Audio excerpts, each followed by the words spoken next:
1장 1절부터 10절인데요. 오늘은 저하고 교독하겠습니다. 제가 1장 1절 읽고 사랑하는 성도님들 2절 읽고 같이 교독하지요. 찾으셨어요? 네. 예. 제가 먼저 1절 읽겠습니다.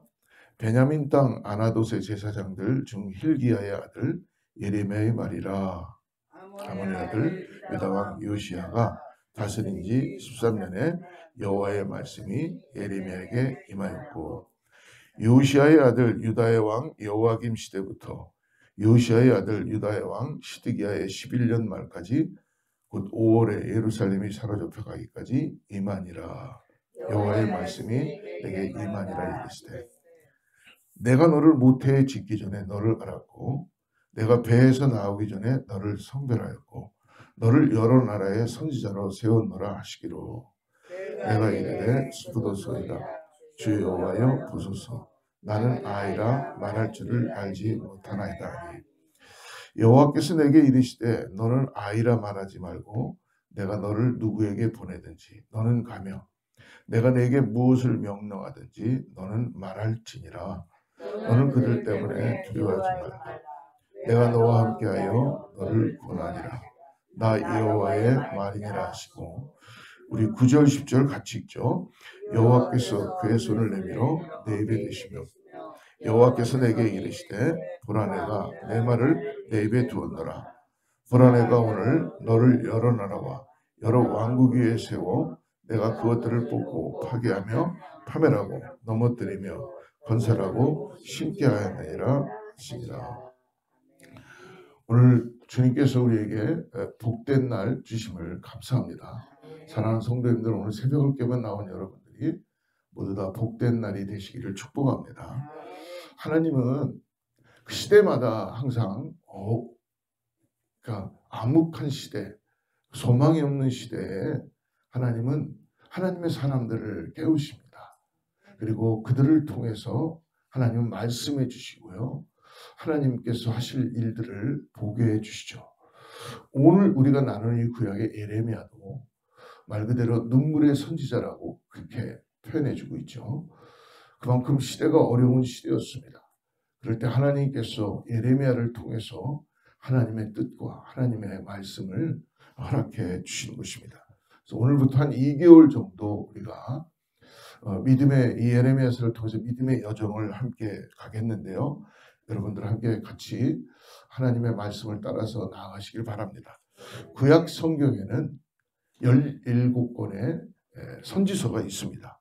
그 중에서 처음 5권, 이사야, 예레미야, 에가, 그리고 에스겔, 다니엘은 대선지서라고 그렇게 구분합니다. 그리고 그 다음 12권, 호세아에서부터 말라기까지를 소선지서다라고 이렇게 구별하고 있습니다. 대선지서와 소선지서의 구분의 길이를 하는 건 뭐냐면 성경의 길이의 차이입니다. 얼마만큼 이 성경이 많이 쓰여져 있는가.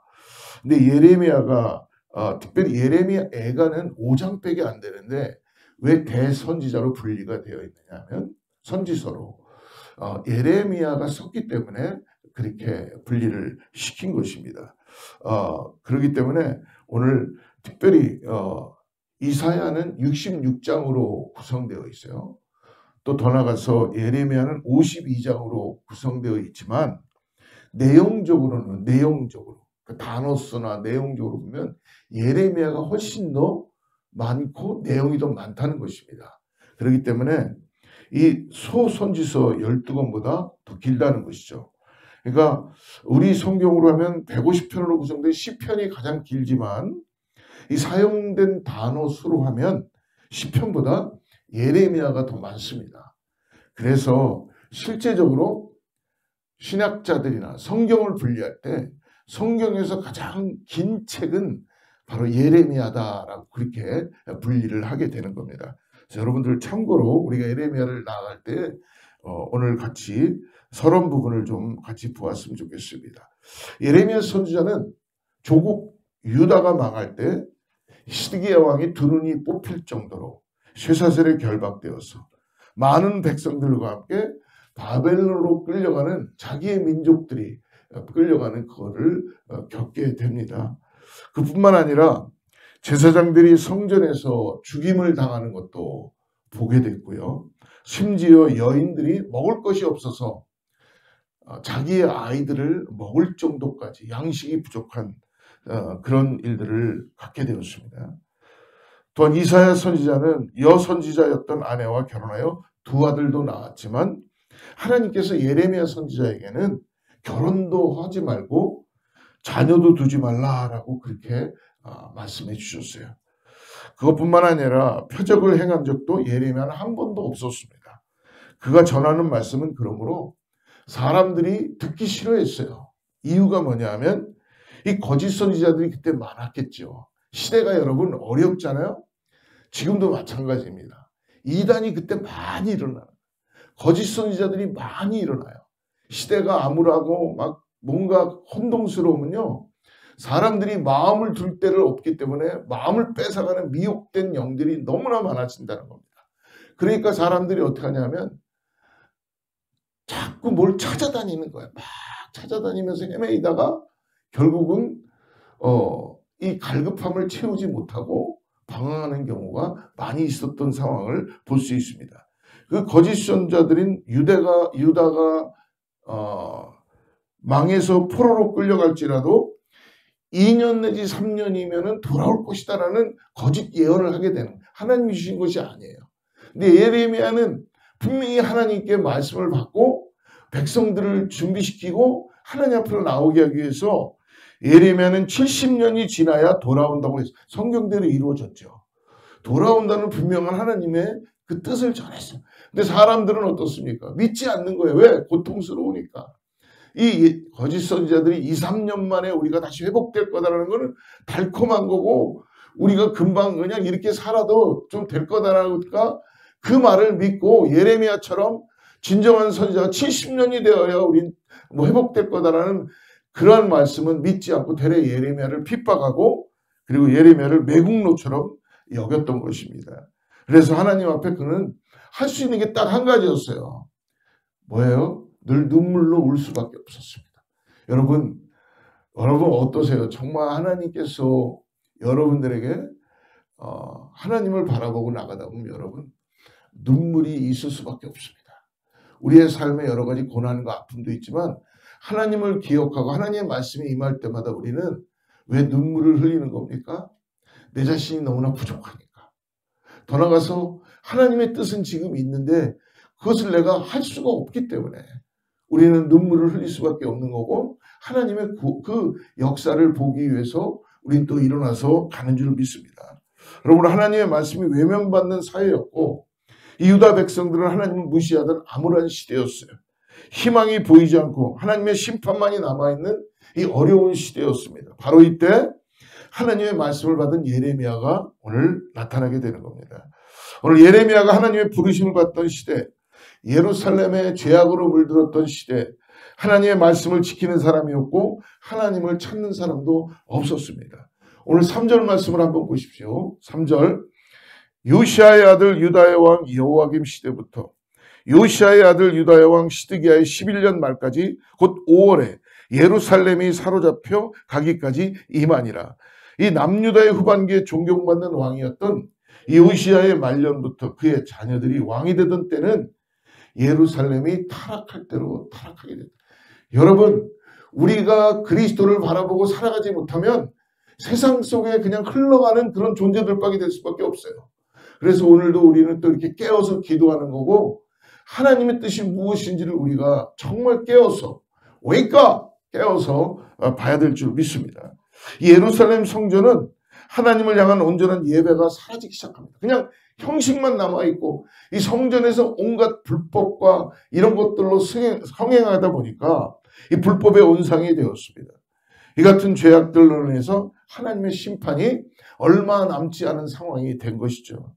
이때 타락한 시대에 하나님께서는 예레미야를 선지자로 세우셨어요. 여러분 우리가 생각할 때에 저 사람은 하나님의 일을 하는 사람이야 라고 우리가 생각하는 기준이 여러분 무엇인지 모르겠지만 뭐 신학대학을 나왔다거나 뭐 뭔가 금식기도를 40일 했다거나 이런 것이 아닙니다. 하나님이요 기름 부어서 세우는 하나님의 사람이 있다는 것입니다. 우리는 그것을 잘 분별하고 봐야 될 줄을 믿습니다. 여러분 다윗을 부르실 때도요. 사무엘을 통해서 이새의 집에 가서 하나님께서 사무엘에게 이새의 집에 가서 내가 세울 왕을 기름 부어라. 그때 사무엘이 갔을 때에 아들들을 쫙 세워놓고 아주 잘생기고 정말 뭔가 겉으로 볼 때는 모습이 아주 좋은 그런 아들들 지날 때마다 하나님께서는 패스. 결국은 그곳에 있지도 않았던 just a boy. 저기 들에서 땀 뻘뻘 흘리면서 아버지가 맡겨놓은 아버지의 양을 자기의 삶을 다해서 지키고 있었던 자기는 지금 집에서 무슨 일도 일어나지도 모르는 그 어린 다윗을 하나님께서는 불러오게 하시고 그에게 기름 붓게 하시는 하나님의 역사가 있다는 걸 여러분 잊지 마십시오. 지금도 우리가 이렇게 기도하고 말씀을 들을 때요. 누군가는 하나님께서 그의 마음에 소망을 갖게 하시고 그 불을 받은 자는요. 자기의 힘과 노력과 능력으로 주님의 일을 감당하는 게 아니라 바로 하나님 주시는 눈물을 통해서 기도하기 시작하고 우리 아들들이 자녀들이 여러분 그렇게 될 수 있도록 기도하며 나가시길 바랍니다. 자기의 능력과 자기의 힘과 내가 어떤 세상의 스펙을 쌓아서 하나님의 일을 하는 게 아니라 하나님께서 긍휼한 마음으로 택정하시고 들판에 있는 그 어린 소녀였는데도 하나님은 그를 찾아가서 오게 하고 기름 붓고 세우잖아요. 여러분 그러므로 하나님의 일을 하기 위해서라면 하나님은 예레미야를 부를 때도 아무 능력도 없고 아무것도 없는 예레미야를 눈물의 선지자라고 부르셔서 그에게 하나님의 말씀만을 전하게 된 것이죠. 어떻습니까? 언제부터 불렀나요? 1장 5절을 보십시오. 같이 읽어봅시다. 시작. 내가 너를 모태에 짓기 전에 너를 알았고 내가 배에서 나오기 전에 너를 선별하였고 너를 여러 나라의 선지자로 세웠노라 하시기로. 하나님은 예레미야를 언제부터 부르셨다고 합니까? 그냥 즉흥적으로 부르신 게 아니에요. 그냥 하나님이 이렇게 쓱 보고 너 참 괜찮은 것 같다. 너 학교도 하버드 대학 나온 것 같고 네가 이 정도 괜찮은 것 같다. 뭔가 즉흥적으로 부르신 게 아니라 오늘 예레미야가 잉태되기 전부터 할렐루야. 여러분 그러니까 자녀들에게 기도할 때 여러분 혹시 여러분들 자녀들이 있으면 어릴 때 잉태되기 전부터도 기도하라는 거예요. 한나가 여러분 사무엘을 위해서 어떻게 기도했습니까? 하나님께서 그에게 사무엘을 받으시고 놀라운 역사를 일으키시잖아요.